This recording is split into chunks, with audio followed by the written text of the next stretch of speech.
Hey there, everybody. Pete Pardo here from Sea of Tranquility. Welcome to another episode of 4Fusion Friday. It's Friday night. Well, at least it's Friday night where we are, where you might be. It could be Saturday morning or Friday afternoon or whatever, middle of the night, next day, Sunday, Monday, whatever day. Thanks for joining us here. We love doing the show first Friday of every month where we talk about some fusion classics and some obscure fusion classics. And of course, the two brains of the show, Mr. George Lamie and Mr. Eric Porter. What's happening, guys? So, Fourth square today. He's back once again by popular demand.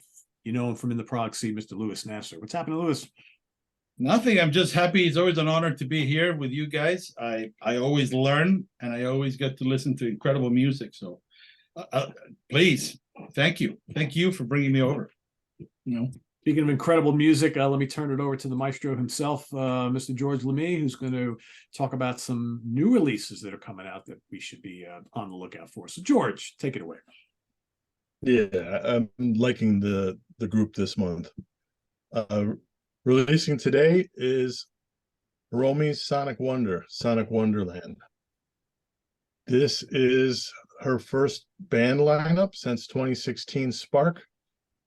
At the end of that tour, Anthony Jackson took ill. Adrian Farreau ended up stepping in for the final dates. And so when that tour ended, I think she was at a crossroads. Since then, she's done 3 releases of more disparate lineups. She had a solo piano release. You had her and a harpist, and her and a string quartet. But she finally decided to do another band lineup. It's another quartet, first on Sonic Bloom, and she replaced the guitar with a trumpet player, Adam O'Farrell. So, depending on your level of enjoyment of that, might affect how much you like this. I've had it for a bit now because someone turned me on to the Japanese release, which came out a month ago. The title track, the lead single, that's a very fun video. Maybe some of you have seen that. There's a song called Up that's very similar to classic Hiromi. Bonus Stage, that's the Resident Wild one. Hiromi and Hadrian take really sick solos. Just a fun track. There is one new wrinkle to this. There's a vocal track. A guy that she went to Berkeley with, a piano player, is actually doing a lead vocal on one tune. That's kind of what you'd expect, to put it kindly. And there's one song that's maybe a little bit over long for me, but otherwise, it's a good record. I'm getting used to the trumpet in context of this band, so I don't see myself having it be one of my top Hiromi albums, but it is good, and everyone should pick it up. Next is Vincent Garcia Ventura. This is a bass player from Spain. This is the first time I've heard of him. He's been around for a bit, I guess, but this is his first solo album. He's kind of an Instagram sensation, one of these dudes. This is fiery funk fusion. This guy, first-rate lines from this guy. He's a slap virtuoso, but really his forte is the 16th note, Jocko, Rocco type finger funk lines. Super cool stuff. It's not a long album at 35 minutes, but it's one that, despite the 2 vocal tunes, I'm going to give a high review to, because the rest of the stuff is so kick-ass. It's so infectious. He's got videos for a few of the songs. Go check out Aprieta, and if that's to your liking, you're going to love the album, because it's pretty typical. Really good stuff. You know what aprieta means? No. Squeeze. Squeeze. Did you happen to see that track, Louis? No, but when you said the title, I just immediately thought, I mental note, I have to go look up that video. Is that the one you posted, George? Yeah. Okay. I'm gonna go see it. All right, cool. Last one is Usain Bekarov, Sato or Sato. I'm not quite sure. There's no periods in it, so I'll say Sato. He's a Ukrainian pianist. This is the second album from him that I've gotten to hear, and I really like them both. This one's got a fine cast. You got Mike Stern, Dennis Chambers, Hadrian Farreau, Randy Brecker, Ada Rovati, James Genus, and Senk Erdogan. I don't know how I would describe the material. I will say that this is probably the first time since Dennis Chambers took seriously ill that I feel like he's totally back. He's got the snap back, and Beckeroff is featuring him. He solos on several tracks, and everybody else on here kicks ass. So you know it's going to be good. But that whole album is up on YouTube if you want to check that out. No idea about hard copies. I couldn't find anything. I should mention that the Garcia is available as a hard copy, but only through him. And I don't have Instagram, so I haven't been able to get a hold of him. So I don't know how I'm going to get it, but such is life. But yeah, that's it. It's for this not a one. Bandcamp, George. It's like, Yeah, I don't think so. Huh, I'm not okay. sure. Maybe I it would might- imagine you have to PayPal him directly, and then he'll mail it to you, right? that's probably it. Yeah. Well, send me the name, and I yeah, can, either one of us. I could do it as well. So. I got IG. I can do it. I would Okay. like, in an ideal world, I'd like to get him to wholesale a box to Ken, and we all get it for a reasonable price. But Well, but that's something we can do, right? We can reach I out. can try, yeah. So yeah, that's it. Other than to say that I did pick up the Bob Hole's Whole Stathis collaborative album that Pete already reviewed, and I mirror everything he said. It's a very solid record, minus a couple of vocal tracks, of course, and one track that's a little too smooth, but solid record. see, you guys are joining in on the vocal thing, so come aboard. Not just you, Eric. Yes. Yes. I mean, vocals are difficult, to say the I'll least. tell you, one of the vocal tracks on the Garcia, it's a rap tune, first of all, rap and fusion, no go. And the first verse is English and the second verse is Spanish. Oh, I still don't mind it that much because that's how good I like the rest of the stuff. is it him doing the vocal? I don't have credits, of course, so I don't know. I doubt it. Rapping Yeah. is hard. Like, just talking that fast is hard.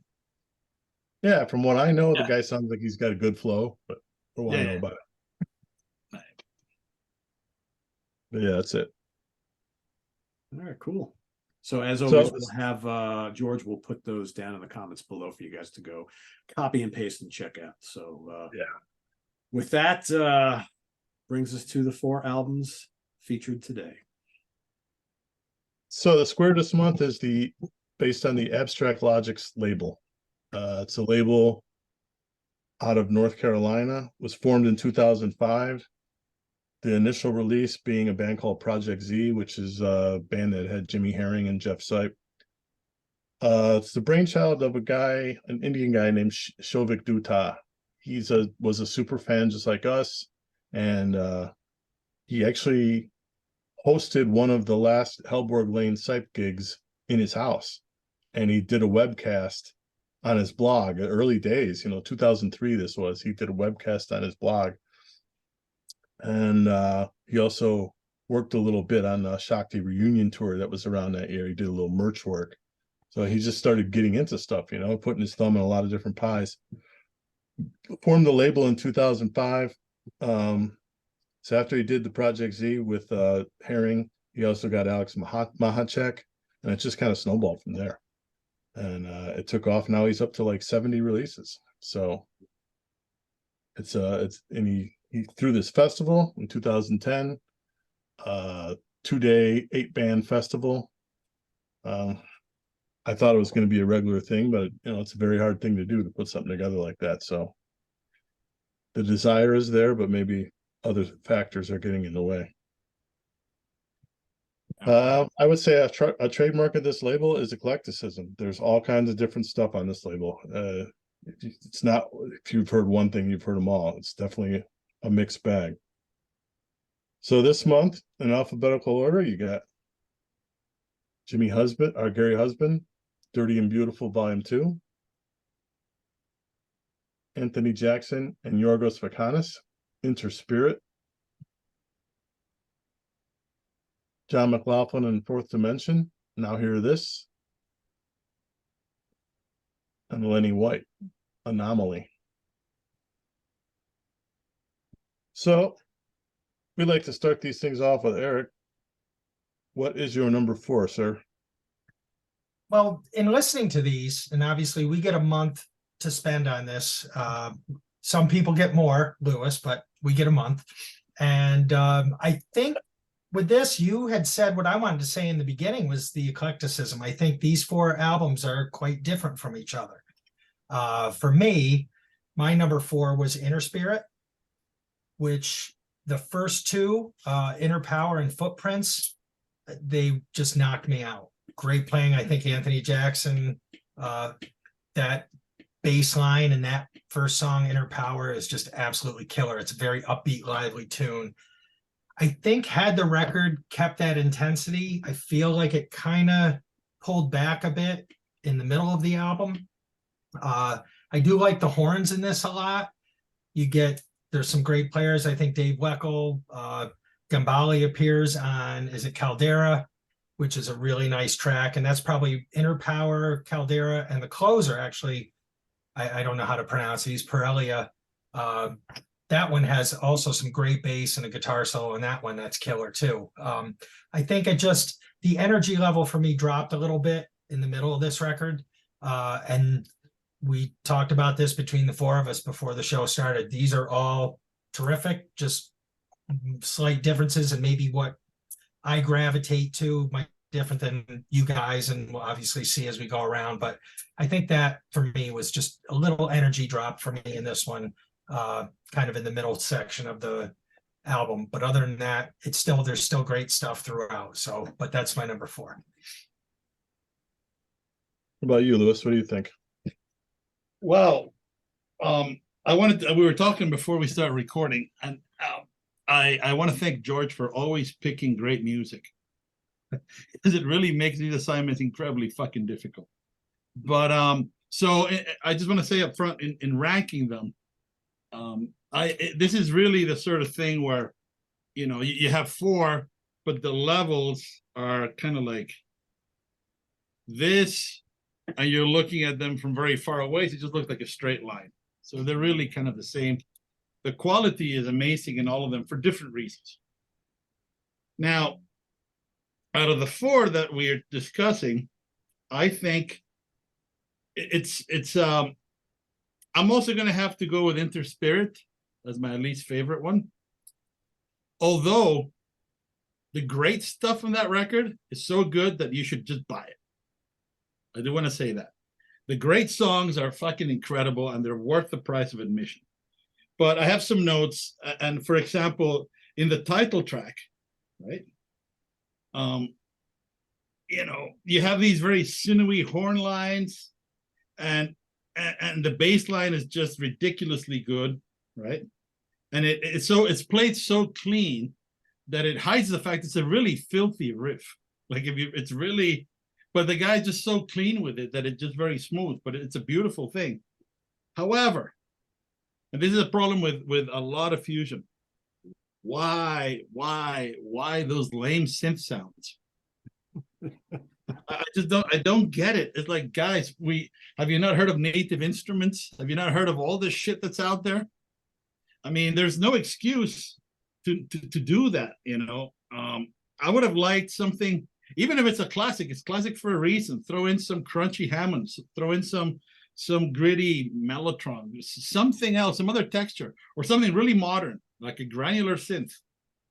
It would really add dramatically. Sometimes just a clean grand piano, just the strings, the real strings, it helps, right? But I mean, like when in the title track alone, when the bass solo ends and the clavinet enters, holy crap! I mean, that is a filthy song. This guy's just clean and smooth. I love it. But then, yeah, there's a lot of lullaby kind of feel to it. It's a little bit too polished. Caldera is a little Brazilian cheery kind of a thing, and as you know, I don't like cheery stuff. Although it has some scorching guitar leads. Yeah, so I'm going to go with that as number 4, but it is impeccably performed. And certainly Footprints and Inner Power, the first 2 songs on this record, ridiculous, right? In Footprints, the theme is just an instant harmonic minor earworm, right? It's just beautiful stuff. So I love that record. I mean, I'm putting it last, but it's good. Just I wish it wasn't so clean. Pete, you gonna keep it going or what? Well, so as I was telling the guys a couple days ago when I was finalizing my list, I had a really hard time between number 3 and 4 because I think number 3 and 4 for me, I really like them both, but I had some issues with both of them. So even like before we started recording, I was looking at my list here and I'm like, should I flip flop? Should I flip these two? And now I'm listening to both Eric and Lewis, and I'm thinking, you know what? I'm going to leave it as is because I want to be a little different here. I'm going to go with Lenny White's Anomaly as my number 4. I love Lenny White. I have a whole bunch of his solo albums. I think he's one of the greats, one of the best drummers ever in fusion. He's got a real funky feel. He always gets great players. There's no shortage of on this album as well. You got Stanley Clarke here, a whole bunch of other really great guys. Bernard Wright. I mean, there's some really cool stuff on here. But this is like, I don't know, a good chunk of this it's almost like it's not a fusion album. There's like some real like hard rock on here. There's some kind of R&B. Spoiler alert, you get a couple tunes with vocals that are just basically like R&B soul tunes, vocally speaking. I could have done without that, but I mean, there's some good stuff here. We Know is a great, again, it's like a hard rock tune, and it's got amazing guitar and bass going on here. I think Stanley Clarke plays on that one. I think drum boogie, tons of groove, rocks. Gazelle is really good. It's got different kind of guitar, more like silky guitar lines on there. Election Day is really high energy. It's got, in fact, Election Day to me almost sounds like something that Derek Sherinian would do. See, I was going kind of Zeppelin with that, Pete. I get a Zeppelin feel from that too. I hear like a little Jeff Beck stuff, like because I know how ahead. much Derek loves Jeff Beck. So to me, I hear like Wired or something like that. It's kind of weird, and it's got a great synth solo, which I'm assuming is Bernard Wright on that one. I think. Coming Down is pretty good. Cat Let Out of the Bag. Lenny's the star on that one, really good. Water Changes Everything. More vocals. Anthem is weird. It's kind of like orchestral. And then you have The Weight Is Lifted, The Weight, which is really strange. It's got like this narration. It's kind of bluesy. It's really long. So for me, what I like on this album, I really like a lot, but there's like 3 tracks that really don't work for me. And so I decided that's why this one's going to be at number 4. But there's some ripping stuff on this album. And it's, as far as like 3/4 of this album, is probably some of the most aggressive stuff I've ever heard him play on. So yeah, it's really good. Something's got to be at number 4. So there you have it. Number 4 is the Gary Husband. Wow. This is 2010. As of 2010, when the first volume of this came out, all I knew Gary Husband was the drummer from Holdsworth. He had some solo albums, but they had never come across my viewpoint. So in 2010, he's on the first Fourth Dimension album with McLaughlin playing straight keyboards, no drums, and I was like, "Whoa!" I didn't even realize, and he's really good. Yeah, and then he puts out these albums where he's not only a player on both, but he's also a composer, and it's like I couldn't have been more floored. I put the second one in here because it's a little more fleshed out. The first one's got a lot more short tracks and feels like more fragmented. This one hangs together a little better. And it sometimes when you have a lot of guests, do you make the guests play your thing or do you let them be themselves? I think he let them be themselves, whether you like that or not. Everybody gets to put their personality in. Some of them do co-writes, some of them do the writing on their track. Ballsy move doing a updated version of Fred. You get Holdsworth to play on it, but you don't have him do a solo. that was something else. George, I had to listen to that 3 times to say, okay, is that like him doing the second solo and they got some weird effect on it? And I'm like, that's Jan Hammer. I'm like, holy shit, he's doing like his Derek Sherinian thing right there. I was like, holy cow. Yeah, Hammer solos on 2 different patches on that tune, and that's it. Crazy. And Holdsworth on the first volume and doesn't solo either. Wow. So I don't know what that's about, but what's the point, right? Yeah. And he's got McLaughlin on a track here, and we've talked about this before. how do you not put those two guys on the same track? If you're friends with them to the point where you can get them both on your record, gotta put them on the same track. But Yeah. missed opportunity. But I like every song except for Fugue. I'm not sure how you say that. Fugue. It's kind of like a keyboard solo, kind of effecty thing. It's not my bag, but there's something to like it. And everything else here.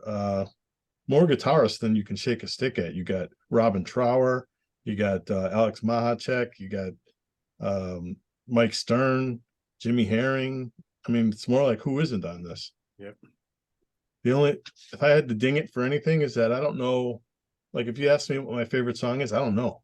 Nothing really takes command here. It's just a lot of good tunes. That can't be a downgrade, but you know, it is something that sets it apart from the rest of these. So I put it at number 4. What do you got, Eric? I'm going with Lenny White at number 3. And I found this one, I kind of took the vocal tracks out and that's been discussed already. So, but I really got a rock feel from this one. I even, you know, Pete, we just talked about, you know, Election Day, and I got a Zeppelin feel from it, and you got that Shrinian feel. Anthem to me was Starship Trooper. Like, that's what I was hearing when I'm listening to Anthem. I had that kind of Yes feel to it, but I felt like a lot of these tunes that I gravitated to were really kind of rock oriented.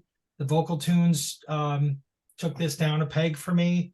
Some of my favorites, I think the other one, like If You Dare, that kind of had a darker feel to it than some of the other tracks. I like the electric keys in that one. Election Day I loved, but like I said, I got a big Zeppelin thing from that. I think Gazelle, Pete, you mentioned that one too. I really like the guitar in that one, and it's not one of those overdriven. That one, like you said, I think it had more. You don't need that overdrive sometimes to be impactful, and I really enjoyed that guitar solo. Dark Moon had some nice clean tone guitar in that one. Just overall, like I said, I think if you took the 12 tracks and maybe whittled it down to 8, this would be the killer. It's still, like you said, a really good record. But this one, to me, kind of for like people who might be dipping their toes into fusion and you're a rock guy, this might be your one from the 4 for this, you know, for this round, because I really felt this had a really heavy rock base to it. So, but that's my number 3. Lewis? Well, I would like to point out that we have not communicated about this at all, but I'm going to go with Eric's choice as well. The Lenny White, I mean, Lenny White doesn't need any introduction, just from the stuff he did with Return to Forever. If that's all he had ever done, he's in the Hall of Fame, fucking stud drummer, end of debate, right there. But when I listened to this record, I had never heard a solo Lenny White album. A solo Lenny White album, never heard it. This is the first one. And a thing I didn't like about it is that, what do I like about it? The majority of it has Victor Bailey on bass and Lenny White on drums. Already that is a thermonuclear level of excellence at the rhythm section. So I'm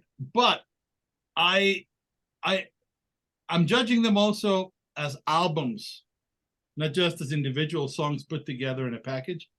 And for me, this is an album that the highs are really high, but the lows are really low, and it's a little schizophrenic.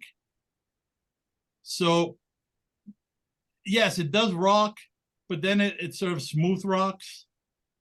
It has a little bit of polish. It's confused where it wants to go. That vocal song, Forever, that is just no good for me. I mean, and look, the singers are good. This is not a problem of the normally brilliant instrumentalist decides to take a stab at singing and just kills everybody within a 1 mile radius. This is more like they got a good singer, but it's just sonic Velveeta. I don't care for that at all. And also that very last song, The Weight Has Lifted the Weight. It's a clever title, but I don't think the execution matches the gravitas of the subject. So that, again, for me, you know how I view this. If you're going to bother with lyrics and words, they have to be as good as the music. Otherwise, don't fucking do it. And a lot of these fusion albums feel the need to sort of have a singing song because they're hoping, I guess, to sell more. I don't know. But on the other hand, you have Gazelle. That is like straight up heavy prog. I mean, that thing goes into 7/8, 10/8, 7/8, 11/8. It's crazy fucking brilliant. I just love that tune. Election Day. I just like, I don't know if I would call it Zeppelin-ish, only because the drums are not syncopated. Like, to me, that's the signature of Led Zeppelin was the syncopated drums over the straight ahead power chug that gave it that heavy sound. But I love the keyboards on it. And those are not cheesy sounding keyboards. I mean, those are good lead sounds. So it has some good stuff, but it is a little bit undecided as to what it is. And as I think of it as a whole album, it doesn't have the lulls of the previous one. The previous one is just a little too soft and a little too cushy for me. This has moments that get my blood pumping, and then other moments that gets it pumping, but with rage. Like, why the fuck did you do that, right? So, but the good stuff is really good, and I'm not faulting anything in this record. It's just that it doesn't know what it is to me. Like when I hear it, I don't really know if it's a rock album, if it's a jazz album, if it's an R&B jazz. What exactly are they going for? It's a little bit confusing, right? So that's why I put it at 3. But again, I want to remind you of my only graphic. These lines are very close together, right? So it's not like it's you know, I could have inverted them just as easily because the previous album has some such highs, right? That it's just hard to. I like the fact that it has real horns instead of some cheesy synth, right? Previous one. That makes a big difference. And of course, everybody who plays great. So, but this is my number 3. I I think good we need stuff. to get Lewis a copy of Venusian Summer and a couple of those other early Lenny Whites. Yeah, I mean, I'll be looking for them, but I'm saying this was like this popped my cherry. Not to Lenny White, the musician, because I'm familiar with Return to Forever, but this was his first with him as a band leader. He's the guy with I would imagine, the vision along with the producer. So it's good, but it's a little bit, I don't know what. Pete? So I went for number 3. I went with Jackson and Fakanas Inner Spirit. Mainly because Frank Gambale, Dave Weckl. I mean, every tune they appear. I wish both of those guys were on the entire album. I'm not sure. Is Dave on the whole album? I know Frank is only on like maybe four tracks. Dave is, yeah. Dave is on the whole album. And I think some of the more upbeat stuff he really shines on. Like Caldera is one of my favorite tracks with him, you know, really kind of digging in really deep. I mean, Gambale is great on the opening track, Inner Power, I believe it's called. Yeah. It's great on that. Yeah, that's probably my favorite song on the album. It's really good. I think they do a nice take on Footprints by Wayne Shorter. I love the tracks where you have both bass players kind of really doing some cool stuff together, which I think I would have liked to have heard throughout the whole album. All in all, there's a couple tracks that have kind of like a Latin jazz feel. One I like, one I don't like as much. And part of it's funky, part of it's a little laid back. I think, you know, like Quarry Vibes parts 1 and 2, they're kind of a little more orchestral. That kind of meanders a little bit. But I think the tunes where they let some of the guest soloists kind of really rip a little bit, that to me was what turned me on to a good chunk of this album. You know, when it came to this one or the Lenny White, I think I liked them both quite a bit, but I had issues with certain tracks on both albums. So I think they're, you know, I could have flip-flopped this and had this at number 4 as well. So I do like a lot of it. I think it's a cool idea. And I mean, how often do you see like 2 amazing bass players doing an album together? You don't see this concept all that often. So I think that's kind of cool. But that was one of the things that frustrated me because, you know, it's almost like they told themselves, all right, we're not really going to play. We're going to control it. And we're going to do this thing. And yeah, I can understand that if it's not your record and somebody hired you to do that, that's the move. But if it's your record, it's like all bets are off. Here comes an explosion of ideas you have never heard. We're going to orchestrate the bass guitars in ways that don't even make sense, and you're going to dig it. We're going to challenge you. And that's when I first saw it, I was expecting that. So that did affect my reaction to it. I Also- think like on Parhelia, I think is where they fully realize what they can do together. And I wish more of the album was like that song. Yes, it has that nice clavinet also that sounds, it just, but for one thing that surprised me a lot, you're talking about Frank Gambale, when he does the Sevilla song, I was surprised by what a convincing job he did at playing flamenco. I always thought of him more of an electric player. That's actually pretty damn good. He's a really good acoustic player. He doesn't do it all that often, but yeah. So he has this some is solo why- albums where he does, but yeah, but not like again, I wasn't expecting that. So that's, to me, that was a highlight of Gambale as a player. Like, wow, okay, he's got that dimension as well. That's pretty cool. Yep. Yeah. Okay, my number 3 is Lenny White. This is coming off the RTF reunion tour in 2008. He was compromised on that tour. He had an impinged nerve in his shoulder. So I feel like when they got around to doing this, I think it's more exuberant because he's feeling healthy again, and they're feeling energized from that tour. Because Clark put out an album the same year, and that album is like my favorite Stanley Clark album practically. It's really, really exceptional. And I feel like this is a exuberant release from him. What everyone's mentioned, that it rocks, and I think that's part of it. The thing with this, why I put it over The Husband, is it's got several standout tracks. We Know is a great track, great solos from Nick Morrow and Clark. Dark Moon, it's written by David Gilmour from Lost Tribe. That one's really good. Gazelle's old Joe Henderson cover, that one's exceptional. And Anthem, I love Anthem. I don't hear what Eric was saying, but I don't know what I hear. It's different. It's for sure. It's that melody sticks in my head way past when it should. Go out, play Starship Trooper, and then play that one and see if you get it. If you don't, I might, yeah. For some reason, I kind of, yeah. Okay, yeah. it's not a cop, but it gave me that feel. The vibe, yeah. Yeah. Yeah, this is a case of there needed to be an outside producer to say a couple of these things have to go. Water Changes Everything is it's not good.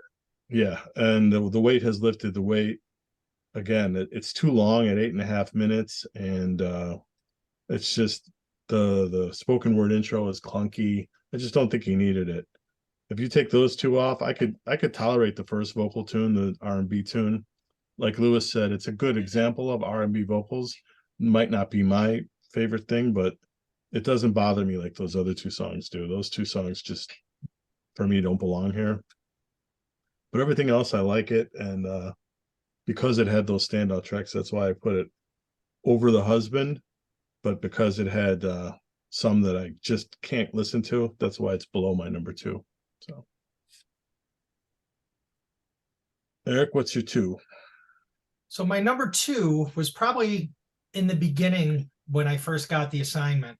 This was the hardest one for me to get into, I think, but it also became the biggest grower. And it's the Gary Husband, Dirty and Beautiful. Being the newbie, this one I feel like is definitely the most angular, the most jazz oriented of what we've talked about. And this was tough at first. I found myself a little distracted, or maybe kind of wandering a little bit as I was listening to this. I'm like, I really just got to sit down and focus. And you've got Ray Russell on the opener, Stern, Pete, you always say, as soon as you hear him, and I'm getting to that point where I heard Rolling Sevens, I'm like, yeah, that's got to be Stern. And I don't like to look all the time. I want to listen first and then start going through the credits. But I think I can finally pick him out as I listen to him more. But that's a really kind of an angular guitar sound to me in that tune. But I like that. I loved Wayne Krantz on East River Jam, that acoustic. I thought that was terrific. I've got a couple Wayne Krantz, and I always love he's more of a chording guy than straight up soloing a lot, but I really dug that. And the guy who kind of stood out to me in terms of, I was like, okay, I've listened to him and I like him. England Green with Jimmy Herring. I really dig his playing. Sully, Mark King. Wow. I mean, that bass is so prominent in that tune and up front, but that's another one that I like. And obviously that's McLaughlin, and they kind of go off. I don't know if that was an improv or all worked out, but that one kind of, it gets a little out there and then they kind of bring it back in. And obviously George, you said he let these guys be what they want. Trower's doing exactly what he wants on this one too. So he closes it out and you know it's Trower right out of the gate. But again, I found this one the hardest at first, but it ended up being the biggest grower for me. So I'm going with Gary Husband at number 2 with Dirty and Beautiful Volume 2. Lewis, you gonna follow Eric? No, this is where we first depart. For me, the Fourth Dimension is my number 2. Now that also has Gary Husband, but just playing keyboards and some drums. That record has a bass player that really, Etienne Mbappe. That dude, holy shit. Yeah. I'm not, I mean, it's not like the other guys are fucking bums, right? But what I'm saying is that the material has a sophistication that some of the efforts to make it more smooth or more accessible from the other records is lacking. That dude right there with the black gloves and that. What's with the gloves? Grin. Well, you know, sometimes I wear a glove in my left hand. You do. Because when you're sweating a lot and you're going to be playing long sets, it really helps with the grip, especially Okay. with the back of the neck. I know people that have some nerve problems that they twitch. If they put a glove, it stops. Scott's, you know, bass lessons guy, that dude, he wears a glove for that reason. I don't know why he wears a glove in his right hand. Maybe he sweats so much that, you know, it also fucks up the grip. I don't know. But yeah, that guy's note choices and some of the solos he takes as a bassist just floored me, because unlike most jazz, normally when there's a bass solo, like the song is fucking happening and then somebody hits a chorus pedal and it fucking slows and it's a cloud and the bass goes, and there's nothing less cool than a grown man doing this. This fucking sucks, right? But this guy, he's like, fuck all that. He is just jamming right through it. And wow. So it's my number 2 only because it is exactly what I expected to be from Holdsworth, right? I mean, not Holdsworth, sorry, McLaughlin and Gary Husband. You know, the sounds are there, the thinking and the writing is what I expect. It's fantastic, right? But it doesn't surprise me compositionally. It's fucking brilliant. But yeah, that's normally what you expect from McLaughlin. The guy really thinks about stuff a lot. We all know this from his whole career. And then he had Gary Husband playing the synths and doing other things. So there's a lot of room created for the drummer and the bass player as well. So it really is, the drummer is fucking pounding, right? It's a great balanced effort. I love that record. I'm sort of kicking myself in the ass for not even knowing of its existence before this exercise. This is why I love George. But it's a great album, and yeah, that is easily my number 2. It just fantastic. Nothing about it upsets me, but nothing about it surprises me. It's just perfect, beautiful fusion record. Right? Pete?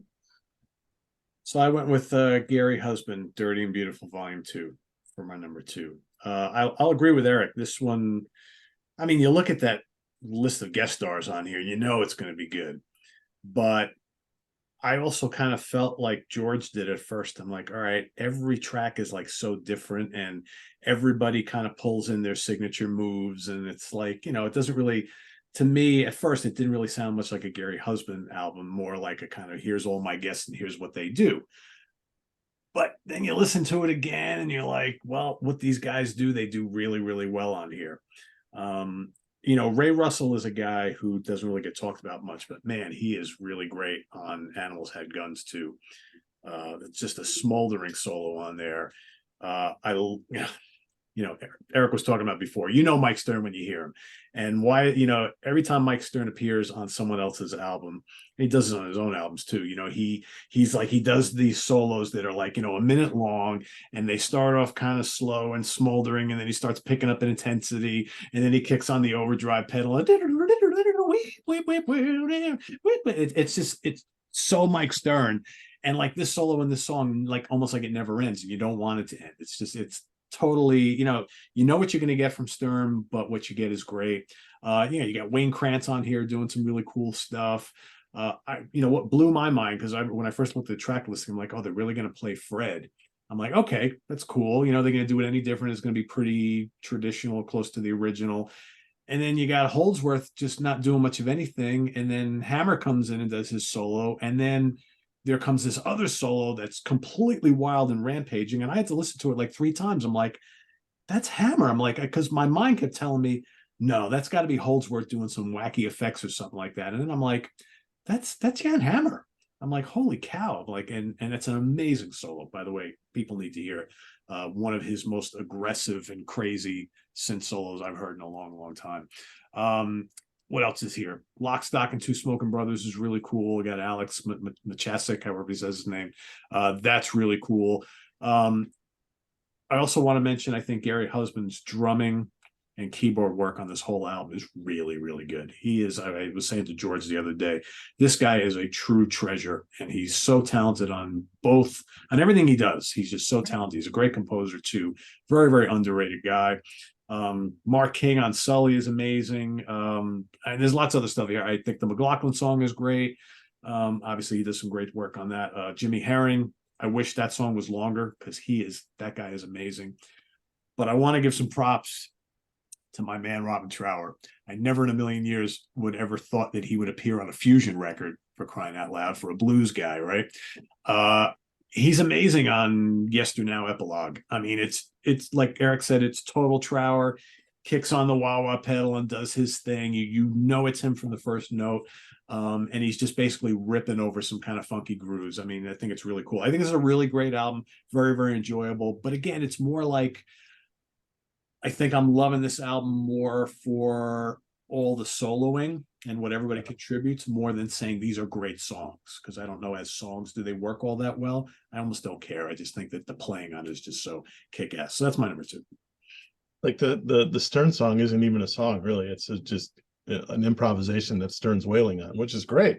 It's just a laid back jazz vamp, right? And he's just going nuts. Yeah, that's what I'm saying. Almost this whole album is like that for me. But what these guys are doing is, it's just, they totally rip. So yeah, why not? Yeah, when you see all these names, that's what you want to hear. You want to hear them cut, and they do. Yeah. And like you said, it's just a shame that we got Holdsworth on here. He doesn't do a damn thing, but whatever.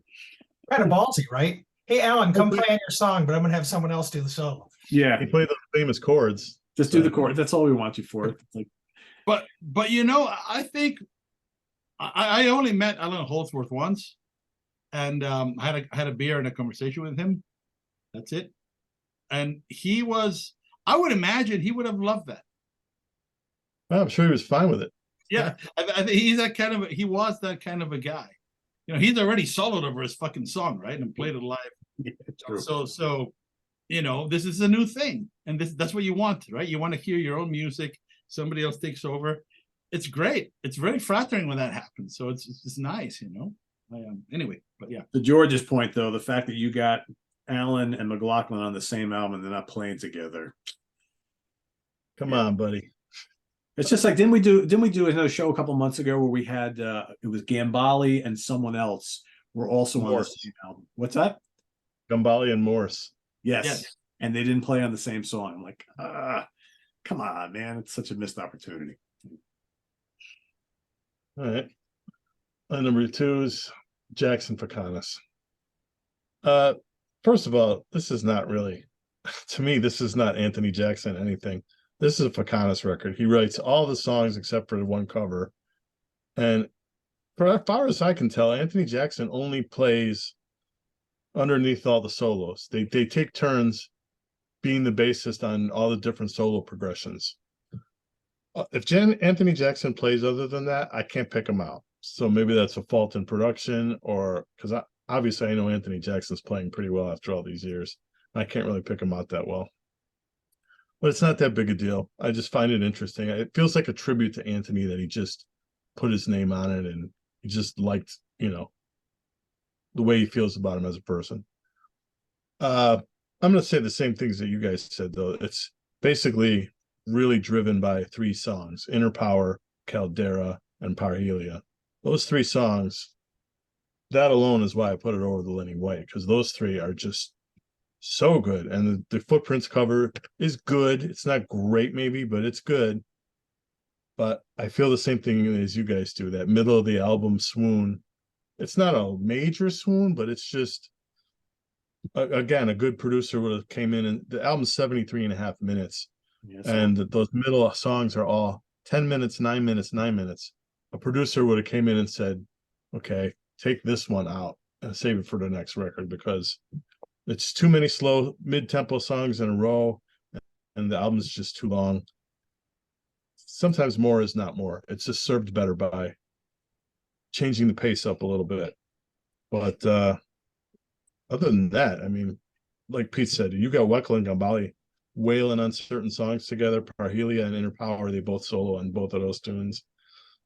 I mean, it's intoxicating for someone that grew up in electric band. You see that, you hear that, you can't go against it. It almost made my number 1, which surprised me, but that swoon in the middle is just, I can't get past. Yeah. Yes. Yeah, I agree. Talk about your number 1, Eric. John McLaughlin. And the reason why Luis had this at number 2 is why I have it at number 1. I want to hear John McLaughlin. I get to hear John McLaughlin. He rips on this. So my favorite is Riff Raff.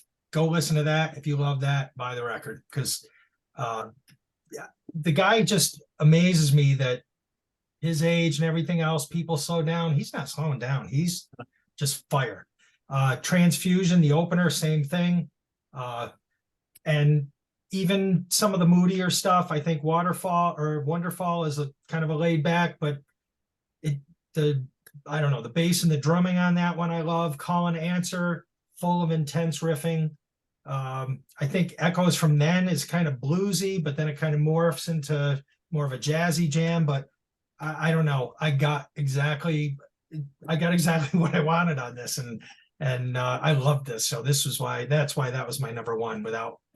To me, again, I'll agree with the quality line, but I'm going a little with this one. This one's going up a bit for me. So that's my Also, I have a question for you, Eric.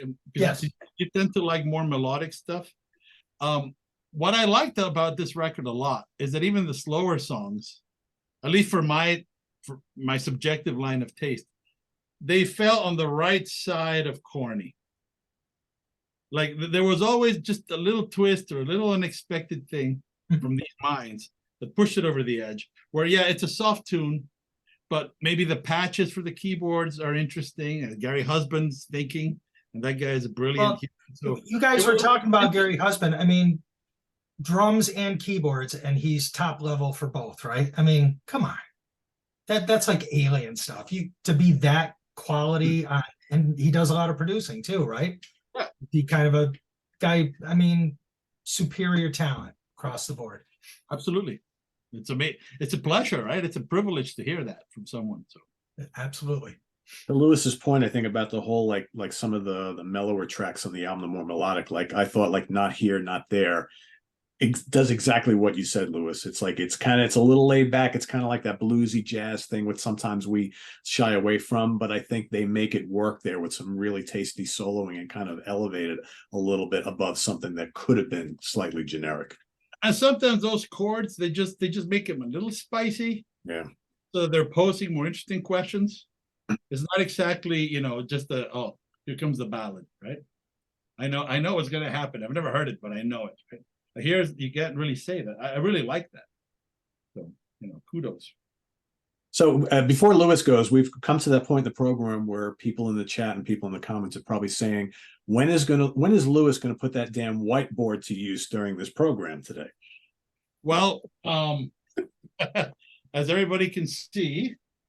Remember, it's Friday, Lewis. Go slow. What we have here is an explanation I gave one of my students about Fourier analysis, not furry, Fourier, which is the basis of sound synthesis. And understanding this stuff is how you can really understand timbre. So all the harmonics that are at each note, and why a middle C in a trumpet doesn't sound like middle C in a guitar. But then also how you can make whatever sound you can imagine happen, right? So it's a lot of math that people are normally allergic to, but if you overcome the allergy, it directs your thinking in a very useful way. And when you're producing and when you're mixing records, it's really useful to know. I will just, now that you opened up the can of nerd worms, I'll just say this. Most people don't do this to their detriment, but it really helps for you to know what are the frequencies of one octave. Because if you know what's the frequency of A, E, G sharp, all these notes, right? You don't have to memorize them. You can have a little piece of paper. You can tattoo it in your forearm. I don't give a shit what you do, but if you know that, you can really edit and figure out how to make the sounds happen so much easier. It's very predictable. You can manipulate it. You can really, you start to use sound the way painters use paint. That's kind of the object. And that's what this is for. So we're actually going to put together these videos that teach people how to think about sound using these concepts, like musicians. I want to reach out to musicians. I can't tell you how many times I've been on tours. Sometimes we open for national or international acts. And they wheel out these giant pedal boards, and all I see is superstition. Like sometimes they saw off the fucking knobs from the pedals so nobody can move them. And I'm thinking, well, that guarantees that this may sound like shit in some rooms, right? So I want to avoid that. So part of the education is just trying to teach people how to think about electronics as harmonic content manipulators and not as circuits. So that's what this is about. This is Fourier series, and it's the beginning of some really cool shit. All the keyboard guys intuitively know this, even though they may not be thinking about it like that. But some people are changing. Surprisingly, even guys in rap like Kendrick Lamar, those guys, they think about these. Surprisingly, it's useful. So I'm not going to write on it because I need to keep it for the students, but it is a real whiteboard. I can jot things down on it. You can see them very clearly, but it's for real. This is where I work, my office. Well, I guess you'll have to just verbalize and tell us about your number one then. What's your number one? Well, my number one, we've been talking about it, Dirty and Beautiful Volume 2. And there's many good reasons for it. Yes. The first time you hear it, it's a little bit of what the fuck is going on, right? But because George is a friend, he gave me a little bit of a head start. I was able to live with the albums longer. And what I found was that of all 4 albums, this was the one that challenged me the most as a listener. But it's also the one that somehow makes more sense as an album. So if you think of it not as a collection of songs, but why did he choose these songs, or how are they harmonically related to each other? There is a theme. So he is deliberately saying, I'm gonna challenge all you think you know about jazz fusion, and I'm gonna turn it upside down, and I'm gonna cream pie you in the face with it. A great example is Yesternow. That's a Miles Davis tune from the Jack Johnson album that had McLaughlin playing guitar on it, right? And what does this man do? He brings Robin fucking Trower, and he destroys. He doesn't just own it; he destroys it. And this is the sort of thing where this is a Miles Davis song, right? And then you bring in a blues guy who some jazz purists might think, what are you doing? He's like a 3-chord guy doing boxy shit. Yeah, and you know what? He kicked its ass. He owned it. And that's what happened with a lot of these songs.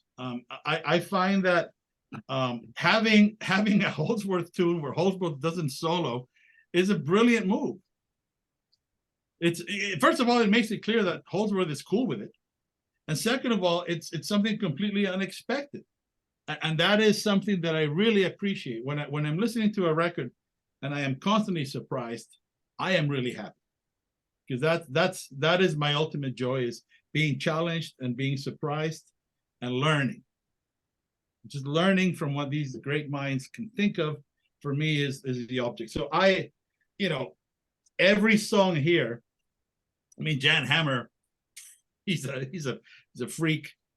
I love everything about this record. The opening track is just so nasty. The sound actually fits in with the title. If animals had guns too.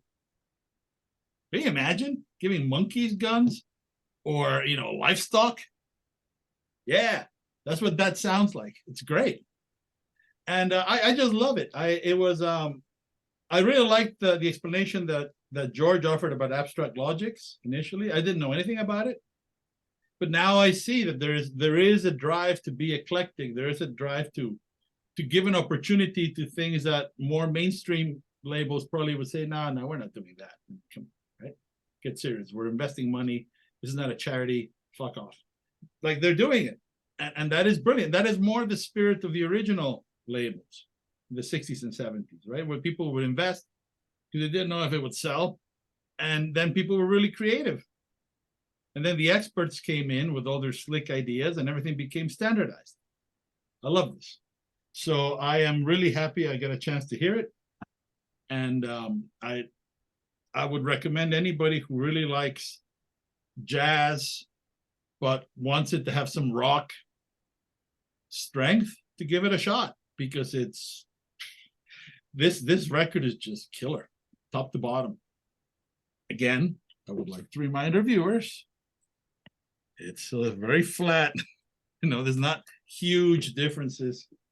My number 4 is only because I was disappointed by 2 bass players who don't really make the bass explode, right? A little too soft. This one, though, amazing record. Pete? My number 1 is Now Hear This from John McLaughlin and the 4th Dimension. It's John McLaughlin, for Christ's sakes, right? It's hard not to pick this. I love the playing. I think he's got a great band here. Like we mentioned, Gary Husband's here. Ranjit Barreau and Etienne Papi, or however he says his name. These guys are just absolutely amazing. Absolutely amazing. I want to read something I put in my notes, and it just basically describes exactly how I feel about this record. There's a song on here called Guitar Love, which is amazing. And I wrote down, Guitar Love is another killer vehicle for McLaughlin's amazing flights. ... Man, can this old man still go? That's the record right there. It's just that there's so, Riff Raff is killer. Trace Fusion is killer. It's amazing because he's basically playing Paul Reed Smith guitars now. He has for quite a while. And I grew up, when I first got into this guy, he was always playing Les Pauls, and Paul Reed Smiths don't really sound anything alike, but he's used these guitars to really create his sound in a different way over the years, because he's got a different edge to his playing. But man, the technical ability and the speed is still there, and the dexterity is still there. And what I think, he doesn't use as much distortion as he used to. There's not as much gain on his guitars when he solos, but he's still really clean. And now you hear, it's kind of like I was talking recently, to switch gears into prog a bit. I was comparing Steve Hackett's soloing capabilities in the 70s and today, and it's amazing how much he's grown as a guitar player over the years. And I think you could say the same about McLaughlin. You listen to some of these more recent albums of his, and a guy who's, what is he, 80, 78, 79, 80, whatever he is. And granted, this album was 10 years ago. That ability is still there, and then some. I think he's learned. He's got a lot of other tricks up his sleeve, and this is one of my favorites of his more recent solo albums, like in the last 10 or 15 years. And I think it's a great one, a great pick for today, and it's my number 1. When you mentioned this thing with the guitars, 2 things came to mind. One is, I don't think that he's just playing a standard PRS, because those single coil pickups are very noisy and for a Les Paul guy. So that he must have tricked it out in some way Oh, probably, yeah. to reduce the hum. That's for sure. But the other thing that, and you mentioned it, and I'm very happy you did.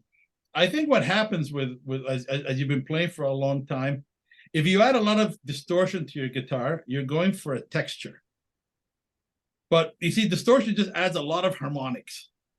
Like that's why fuzz is called fuzz. It has so many harmonics that it's an overflow of information. So you don't really tell each note as well, but you tell the content. It's like clearly that's a fuzz, right? I think if you add just the right amount of distortion, you're adding harmonic content, but you still have articulation. And he's like the Ian Anderson of guitar. He just keeps getting better and better and better, and he can do better things. But he adds just the right amount to really keep it interesting, and the tone really benefits from that. Yeah. That's one thing I learned early on, that even the Beatles records, if you hear the later ones, the bass tracks have just a touch of distortion. And you would never think of McCartney as a distorted player, but it adds that nice harmonic content, and that is throughout the record. That's the word for the Fourth Dimension record, is just taste. Because McLaughlin is clearly owning it, but he's giving everybody else enough room to shine. Yeah. While never giving up an opportunity to play a mind-melting solo. But then he also lets the other guy show you, by the way, this is the band. Check these guys out.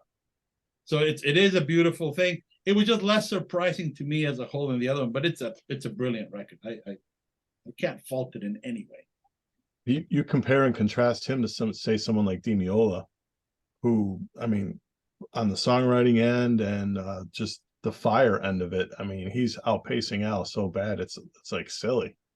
At this stage of the game, you mean? Yeah. Stage, yeah. I mean, I know a guy that's like, he's more of an Al guy because he likes his tone better. I'm like, well, geez, the tone is great, but what's he putting right? out? Yeah. Yeah. What is he producing? I mean, most of the stuff is tame. Yeah. This is still fire. Absolutely. Brilliant. Yeah, there's other guys who are like in this same age bracket who still play really good, but you can tell they've slowed down a little bit. Not this guy. No, my number one too.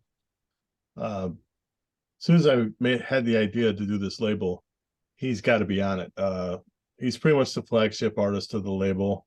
Him and Husband and Alex Mahacek, I would say, are like the three most prolific artists on the label. Fourth Dimension, I think he's had a lot of bands through the years. I think it's his best band besides Mahavishnu. The main track to me that blows my mind is Riff Raff. Like Eric mentioned, the solo in that is just pure fire. I mean, it's just killing it. Great tune. Call and Answer is another favorite of mine. Yeah, that is great. Yeah. Flaming solo from Mbappe. I mean, that guy, his tone.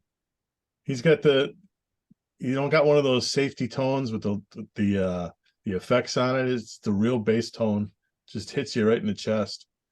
He's killer. Transfusion, like you guys all mentioned that. It's a great opener.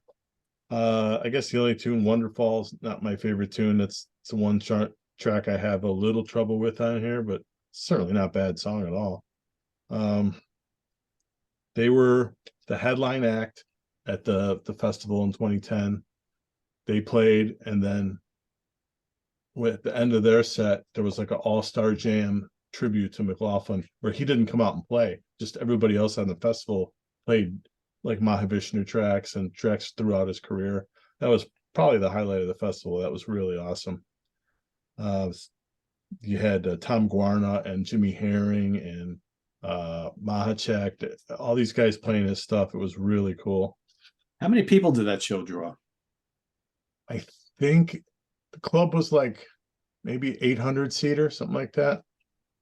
And it was pretty packed. So, I'm sure if he did it again, he, like anybody would, you learn what you did wrong and you find a way to cut corners and, increase your margin. But like even the guy that does Prague Power told me that he took a bath like the first 5 or 6 years. So you got to learn how to do it. And it only comes from experience.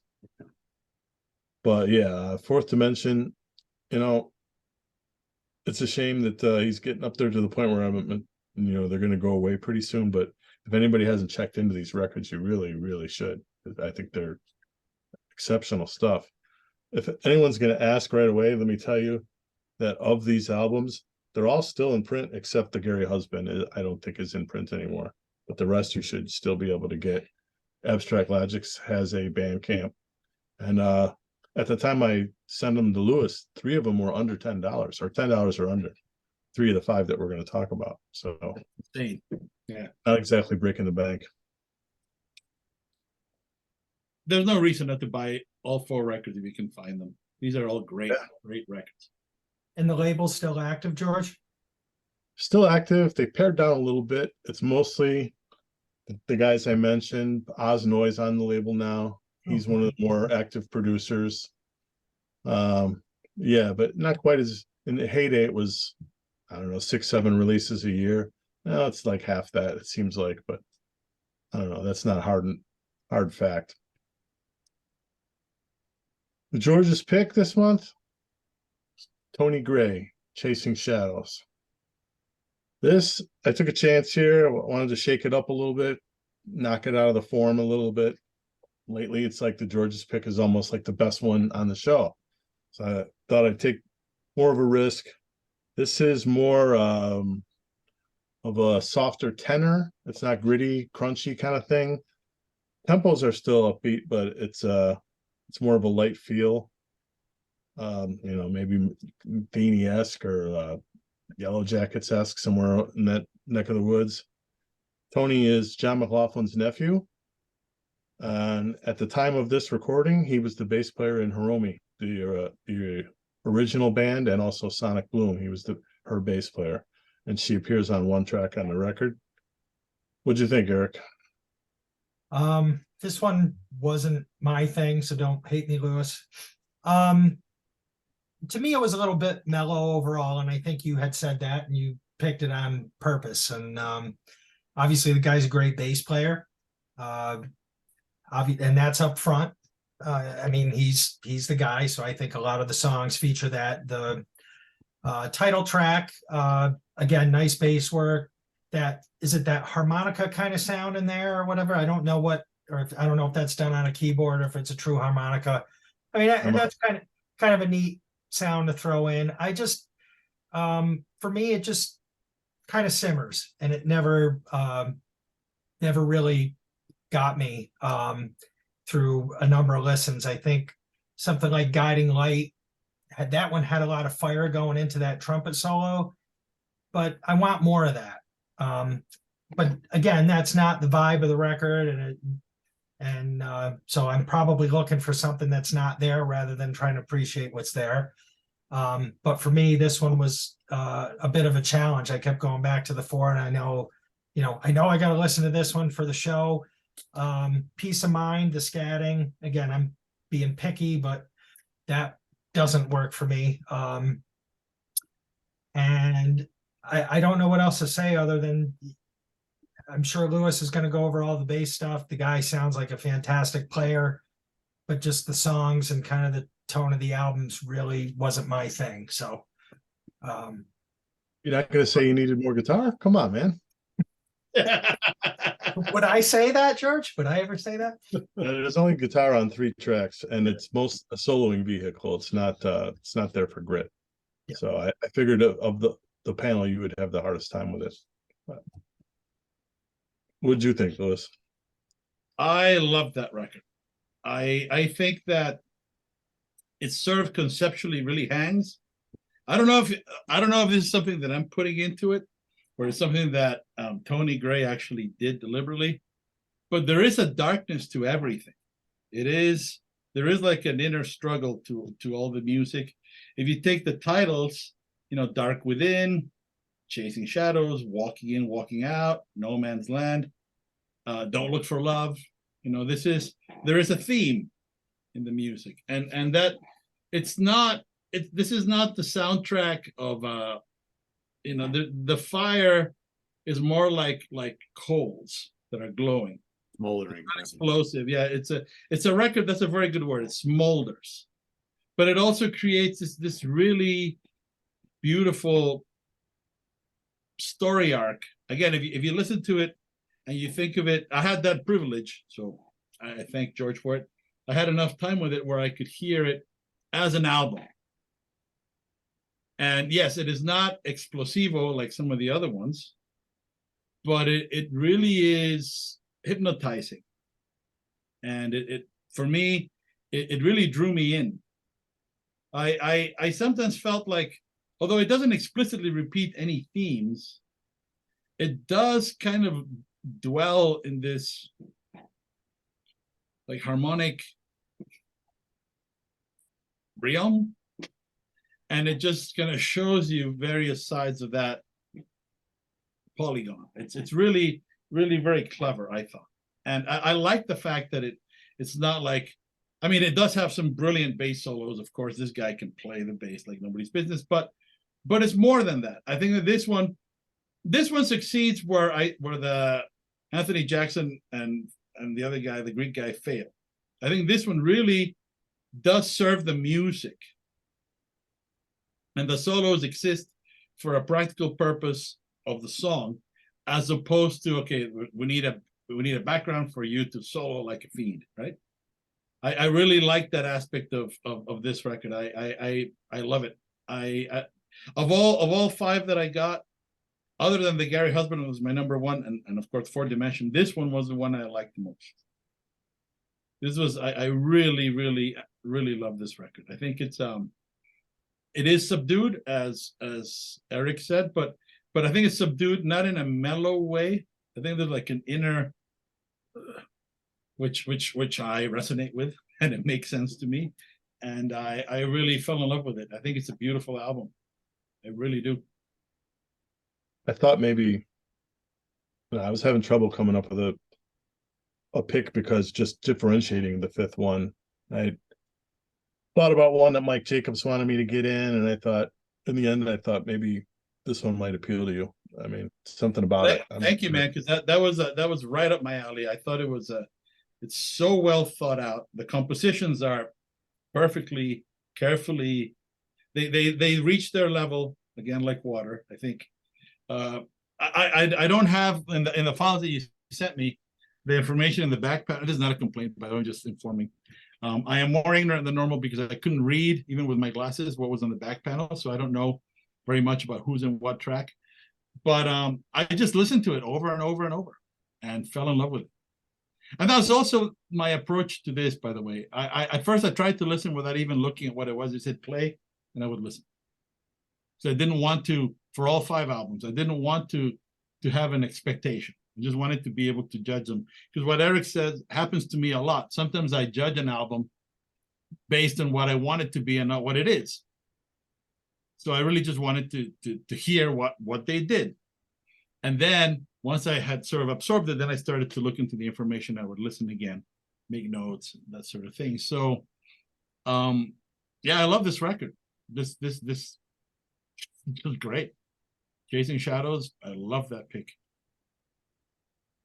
Pete, what's your take? I think this was an inspired choice, and I will agree with Lewis 100%. I think this is a lovely album. And I think the reason why I like it so much, I'm a big Pat Metheny Group fan. I'm a big Weather Report fan. Parts of this album to me sound like the more atmospheric Jocko era Weather Report meets Pat Metheny Group, this whole kind of like Heartland fusion, but without Pat Metheny, right?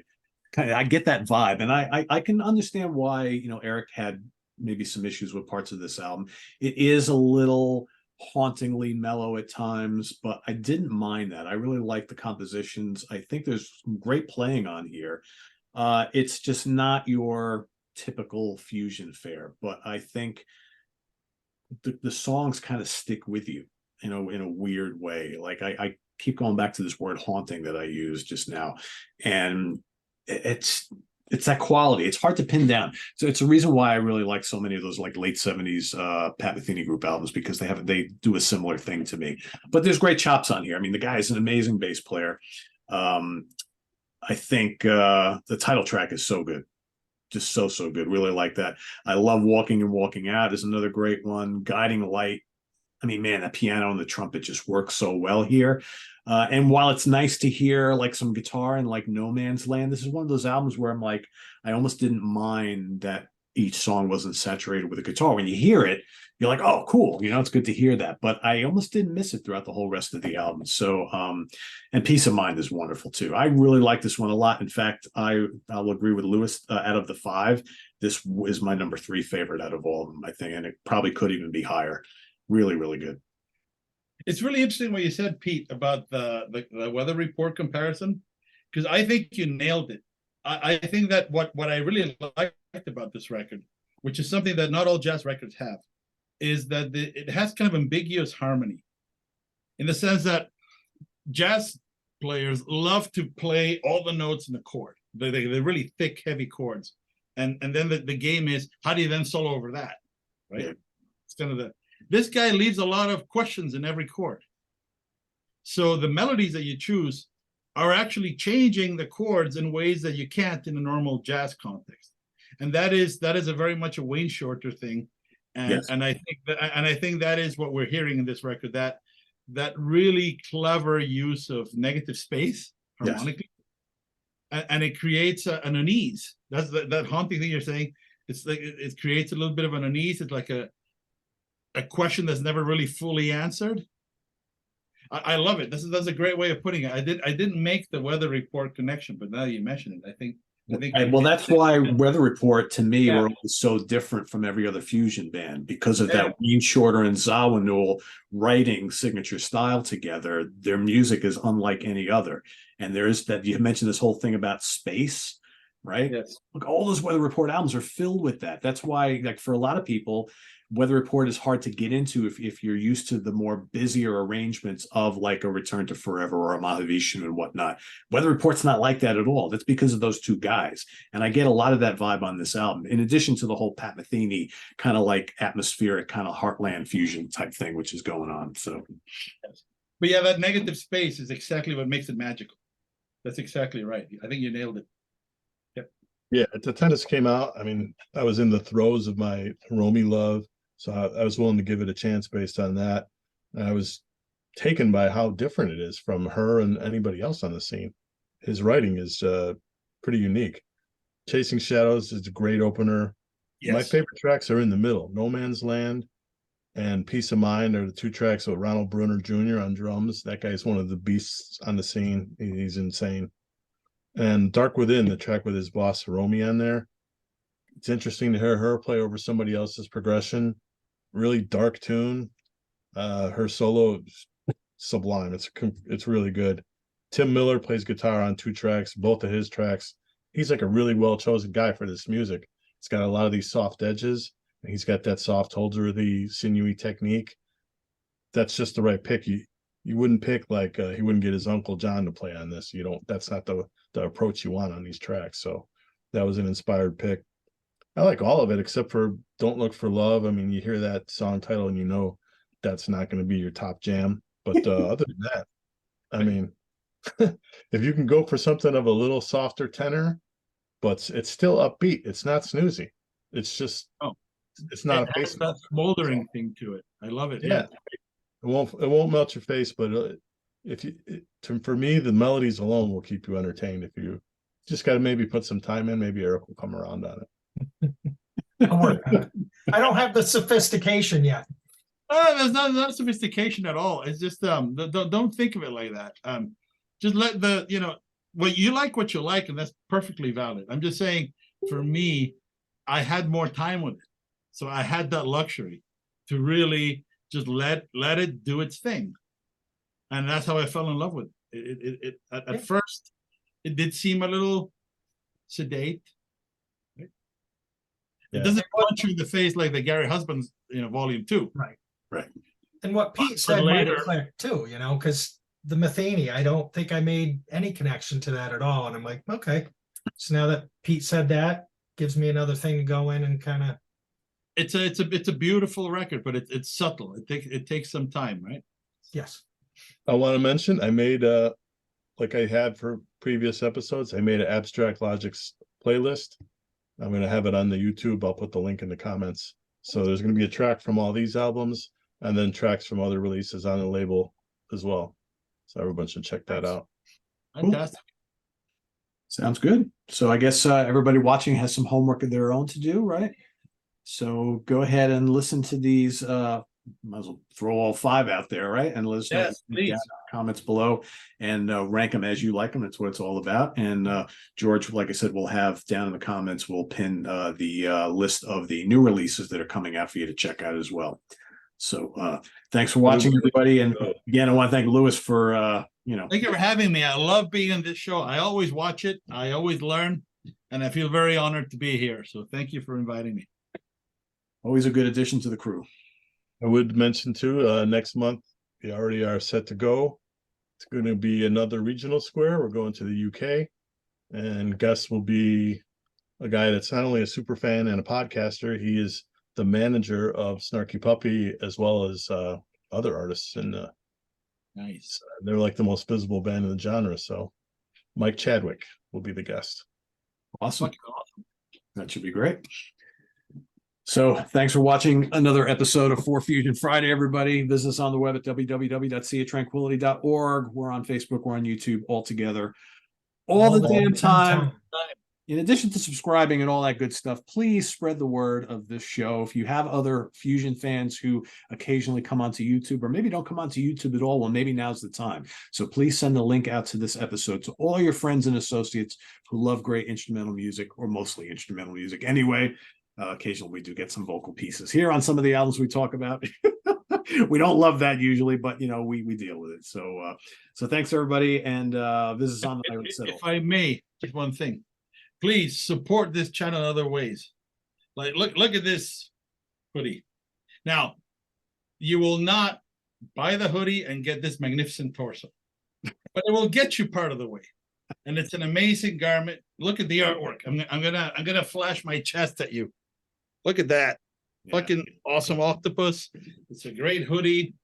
I mean, yes, we are in the channel, but first and foremost, we're music fans and music lovers, and we do this for the purpose of reaching people and making you listen to shit that is important. And every support that we can give to the channel, we give.